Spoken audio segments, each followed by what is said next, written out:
साहब। मैं सिर्फ आपको इसकी शक्ल दिखाने के लिए किताब लाया हूं। इस पर बैन है दुनिया में, इस पर दुनिया में। इसका नाम है Jewish conspiracy, the protocols of the learned elders of Zion. यानी ये सायूनी साजिशों पर मुश्तमिल पूरा मजमुआ है। एक वक्त तक जिसके पास ये किताब होती उसकी सजा सजाए मौत थी। आज भी अमेरिका और CIA के जरिए पूरी दुनिया में किताब पर बैन है। क्यों? इस किताब में दर्ज है, ये यहूदियों की और सायूनी वडेरों की मीटिंग्स का मजमुआ है। इसमें मंसूबा बनाया गया कि किस तरह हम मुख्तलिफ ताकतों को इन्वॉल्व करके पूरी दुनिया और मशरिक वुस्ता और 2/3 आलम इस्लाम पर यहूदी सल्तनत कायम करेंगे। हमारा मौक़िफ़ ये है कि ये न्यू वर्ल्ड ऑर्डर उस यहूदी सायूनी साजिश की एक कड़ी है कि जो 2/3 आलम इस्लाम और मशरिक वुस्ता पर मुश्तमिल द ग्रेटर इसराइल के नक्शे के मुताबिक एक आलमी यहूदी साजिश बनाई जा रही है और इसकी पुष्पनाई करने वाला अमेरिका है। ये उस ग्रेटर इसराइल का नक्शा है, ये उसका नक्शा है जिसमें पूरा मशरिक वुस्ता और कोई 1/3 आलम इस्लाम यहूदियों की अजीम सल्तनत में शामिल होता है। मदीना मुनव्वरा तक, सरहदों तक ये बात चली जाती। अब मैं वाज़ेह करना चाहता हूं, इसराइल की यहूदी लॉबी का एक फाइनेंस एक्सपर्ट, अमेरिका के सदर रूजवेल्ट का एडवाइजर, अमेरिकन एक सदर रूजवेल्ट का एक्सपर्ट फाइनेंस का एडवाइजर, एक यहूदी इसराइली नुमाइंदा जिसका नाम जेम पी वारबर्ग है, जेम पी वारबर्ग। उसने 17 फरवरी 1950 इस तारीख को ने ये ऐलान किया था। 50 में, आज से 51 साल पहले की बात बता रहा हूं। उसने कहा we shall have world government whether we like it or not. The only question is whether the world government will be achieved by conquest or consent. उसने ऐलान किया था कि हम यहूदियों ने यह फैसला कर लिया है कि हम आलमी हुकूमत कायम करेंगे।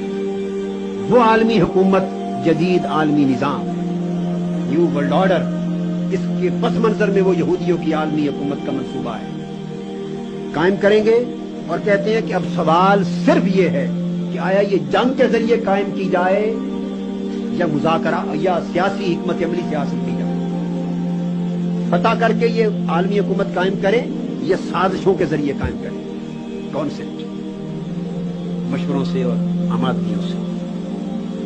ज्यूइश वर्ल्ड गवर्नमेंट का जो मंसूबा है वो बैकग्राउंड है न्यू वर्ल्ड ऑर्डर की।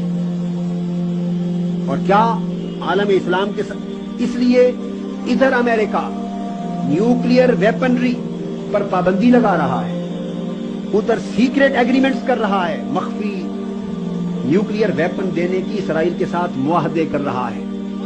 इसराइल की टोटल दिफाई कुव्वत का 2/3 खर्चा खुद उठाने का वादा कर रहा है। और मशरिक वुस्ता में अमेरिका अपना दिफाई और फौजी अड्डा बनाने का वादा कर रहा है। ये न्यू वर्ल्ड ऑर्डर है, ये अमन आलम कायम हो रहा है।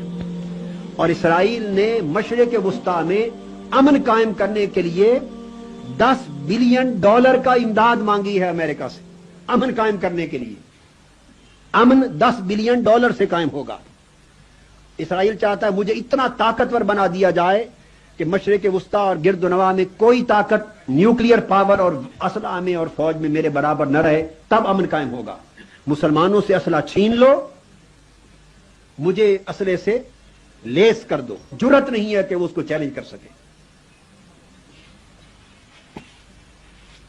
ये न्यू वर्ल्ड ऑर्डर का जारी किया जाना, मैं बयान करता हूं, ये यूएनओ के चार्टर की खिलाफ वर्जी। यूएनओ के मेंबर ममालिक को चाहिए कि वो न्यू वर्ल्ड ऑर्डर के इजरा के खिलाफ एहतजाज करें कि ये इस्तेमारियत है, ये आमरियत है, ये खिलाफ जमहूरियत है। अक़वाम आलम के ज़मीर को जूते मारे जा रहे हैं, इसके खिलाफ एहतजाज होना चाहिए। यूएनओ को प्रोटेस्ट करना चाहिए इस न्यूयॉर्क के इजलास के अंदर, अगर उनके अंदर कोई ताकत, कोई अहमियत रह गई हो।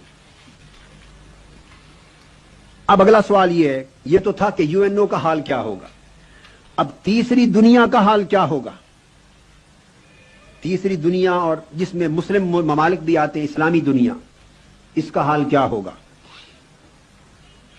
तीसरी दुनिया और इस्लामी ममालिक के बेशतर खित्तों को अमेरिका अब अपनी इक्तिसादी नौ आबादियात बनाना चाहता है न्यू वर्ल्ड ऑर्डर के जरिए। इकोनॉमिक कॉलोनीज बनाएगा, नया सिस्टम ऑफ कॉलोनियलिज्म आएगा, इक्तिसादी नौ आबादियात आएंगी, पॉलिटिकल और इकोनॉमिक एक्सप्लॉयटेशन, सियासी और इक्तिसादी इस्तेसाल होगा इन ममालिक का। ये ममालिक अमेरिका के जेर तसल्लुत मंडियां बन जाएंगी और कुछ यूरोप की इक्तिसादी कम्युनिटी के जेर तसल्लुत मंडियां बन जाएंगी। आप अंदाजा कीजिए कि इसमें तीसरी दुनिया के ममालिक और इस्लामी दुनिया का हाल। अमेरिका एक तरफ मशरिक़ वुस्ता के लिए, मिडल ईस्ट के लिए मुसलमान ममालिक को दबाने के लिए इसराइल को पाल रहा है ताकतें। इस्लामी दुनिया का हशर इस न्यू वर्ल्ड ऑर्डर में यह होना। आपको याद होगा जब गल्फ वार हुई थी, इराक और सऊदीया की और ये सारी इन्वॉल्व हुए, अमेरिका इत्तेहादियों को लेकर आया। हमने रोज अव्वल से रोज आखिर तक कौम को यह बताया था कि कुवैत पर इराक का कब्जा मुस्तहसन कदम नहीं, हम इसकी मजम्मत करते हैं, मगर उससे ज्यादा मजम्मत के लायक अमेरिका और इत्तेहादियों का हमला है। हमने बताया कि गल्फ वार कुवैत की आजादी के लिए नहीं, ये न्यू वर्ल्ड ऑर्डर का इजरा है। आलम इस्लाम को कुचलने के लिए लड़ी गई।